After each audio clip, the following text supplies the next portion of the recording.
And welcome to Missions Moments.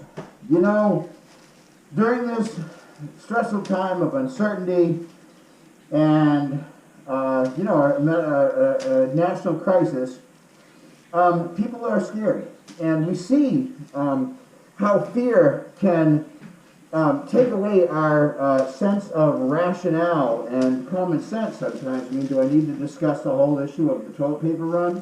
I didn't think so.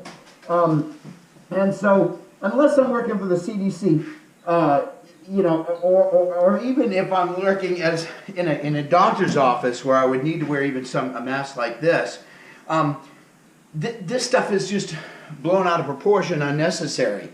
And of course, precautions, following public health recommendations is important. Don't get me wrong. But, God talks a lot about fear and having no fear. God has told us over and over, don't worry, I got this. Just put your eyes on me and I'll take care of you. And, God is here beside us right now, despite what people might think. Isaiah 41 says, do not be afraid, I am with you. Don't be discouraged, for I am your God. I will strengthen and help you. I will hold you up in my victorious right hand. Powerful stuff. And the Bible speaks of this over and over and over again. Okay? So instead of being motivated by fear, let's be motivated by understanding what the mission of the church is. Because if we're distracted by fear, we are not meeting our mission. All right?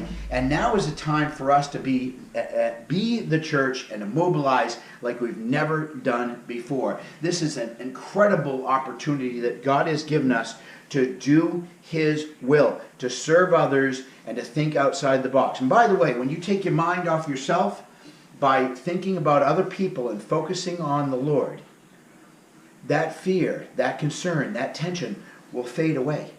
Funny how those things work. I've written a few notes, so I don't want to run too long here, but I just want to say that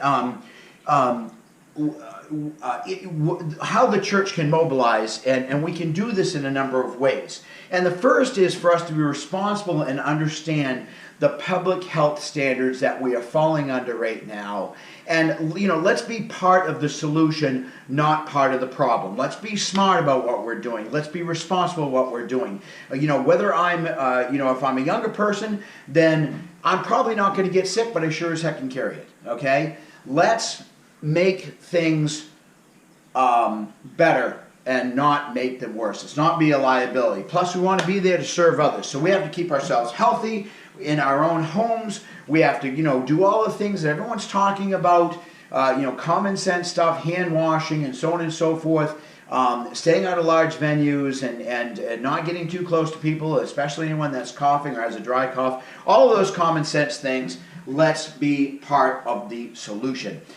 We can reach out by phone to people. We're in a situation where people are going to be isolated, and for a lot of people, being isolated does not make any sense. I'm not someone that will isolate very well, even though I like to go off in my little, Maine adventure woods, and go out hiking up by myself and overlook this big, beautiful place. I mean, I'm not alone because I'm with God, but after a while, I need to socialize. I'm a social guy, okay? And there's a lot of people that are like this. So, let's reach out. Let's show the love of God by just reaching out and communicating with people by phone.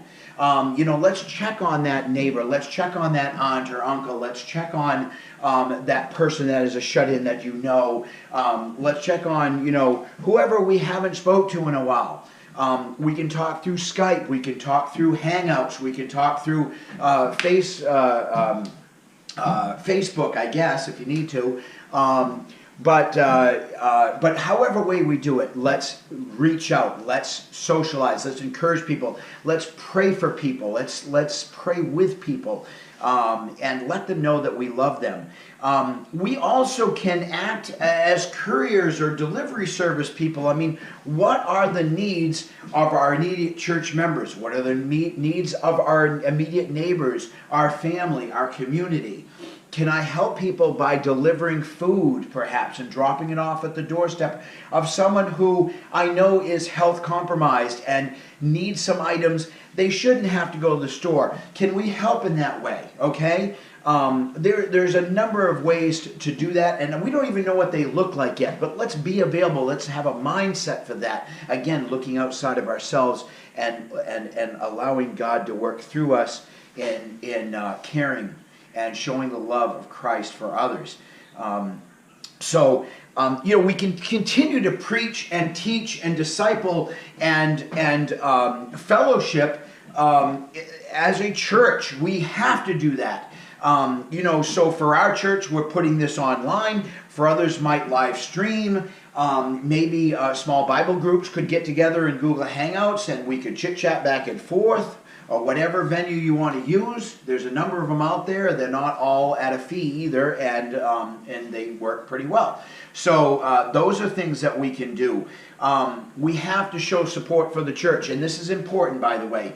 We have to continue to tithe and give our offerings to the church. We have to continue to support our pastors and their salaries. We've got to continue to pay the bills. We've got to keep the lights on. We've got to keep the power on. And we've got to keep our churches viable so that we can be there for the community. If we don't, then we're no good and God can't use us, right? So that is hugely important, and that's all I'm going to say about money.